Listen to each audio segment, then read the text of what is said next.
अरे सालू, तुम यहाँ पर बहुत दिनों के बाद दिखाई दी हो। और बताओ कैसी हो? अब ये 2 कौड़ी की सिक्योरिटी गार्ड, तेरी हिम्मत क्या हुई मैम का नाम लेने की? तू जानता नहीं है आज से मैडम इस कंपनी की मैनेजर हैं। अनुष्का, ये क्या तरीका है किसी से बात करने का जो तुमने इनके ऊपर हाथ उठा दिया?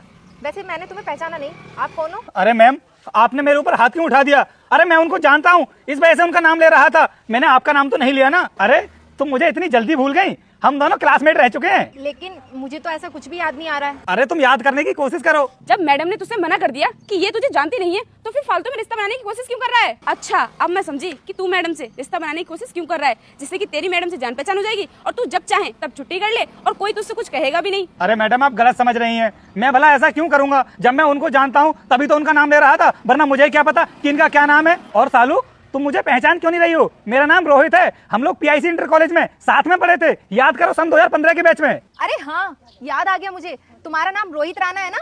अरे क्या है ना, हम काफी दिनों के बाद मिल रहे हैं इसलिए मैं पहचान नहीं पाई, इसके लिए सॉरी। अरे कोई बात नहीं, जब इतने दिनों के बाद मिले हैं तो मिस्टेक हो ही जाती है। मैडम, आप इससे फालतू की बातें करके क्यों अपना टाइम खराब कर रही हो? आज आपका कंपनी में पहला दिन है और सभी लोगों ने मिलकर आपके लिए तैयारियां भी की हैं। आपको सभी लोग इंतजार कर रहे हैं, चलिए ना। अनुष्का, 2 मिनट रुको। रोहित मेरा क्लासमेट है और हम लोग इतने टाइम बाद मिले हैं। अगर मैं इससे 5 मिनट भी बात ना करूंगी तो हमारी दोस्ती का क्या ही फायदा? मैडम, आप समझने की कोशिश करो। अगर कंपनी के किसी भी एम्प्लॉय ने आपको इसके साथ बातें करते हुए देख लिया तो वो लोग आपकी क्या इज्जत करेंगे, क्या सोचेंगे आपके बारे में? मैं आपकी असिस्टेंट हूँ, इसलिए आपको समझा रही हूँ। कोई कुछ भी समझे, मुझे इस चीज से कोई फर्क नहीं पड़ता। और रोहित, मुझे एक बात बताओ, तुम ये सिक्योरिटी गार्ड की जॉब क्यों कर रहे हो? तुम तो हमेशा क्लास के टॉपर हुआ करते थे। ऐसी क्या मजबूरी आ गई जो तुम्हें सिक्योरिटी गार्ड की जॉब करनी पड़ रही है? मैं तो सोचती थी कि तुम कोई बड़ा काम कर रहे होंगे। सालू, क्या बताऊं मैं तुम्हारे लिए। सब कुछ ठीक चल रहा था।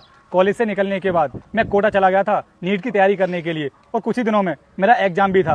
लेकिन उसी बीच अचानक से पापा की तबीयत खराब हो गई और मुझे वहां से घर वापस आना पड़ा। और उसके बाद 1-1.5 साल तक मेरे पापा का इलाज चलता रहा। फिर मेरी तैयारी भी छूट गई। हे बेटा, तुझे दुर्गा माँ की कसम, तू इस वीडियो को लाइक और चैनल को सब्सक्राइब कर दे। मैं तुझे कभी नहीं भूलूंगी और तेरी सारी मनोकामनाएं पूरी कर दूंगी। और मैं अपने पापा को भी नहीं बचा पाया। फिर हमारे घर के हालात बहुत ज़्यादा बिगड़ गए। मम्मी का और छोटी बहन का ख्याल रखने वाला घर पर भी कोई नहीं था। तो मैंने सोचा कि अब वहाँ जाने से कोई फ़ायदा नहीं है। फिर मैं यहीं पर रहकर इस सिक्योरिटी गार्ड की नौकरी करने लगा। ये तो तुम्हारे साथ बहुत गलत हुआ और तुम्हारे साथ इतना कुछ हो गया, तुमने मुझे एक बार भी बताने की कोशिश नहीं की। दोस्ती के नाते मैं तुम्हारी कुछ हेल्प कर देती। लेकिन अब तुम्हें टेंशन करने की कोई भी जरूरत नहीं है। मैं इस कंपनी की मैनेजर हूँ और इस कंपनी में तुम्हें अच्छी सी पोस्ट पर कोई भी जॉब दिला दूंगी। आज के बाद तुम्हें सिक्योरिटी गार्ड की जॉब करने की कोई जरूरत नहीं है। सॉरी मैम, मुझे माफ कर दो।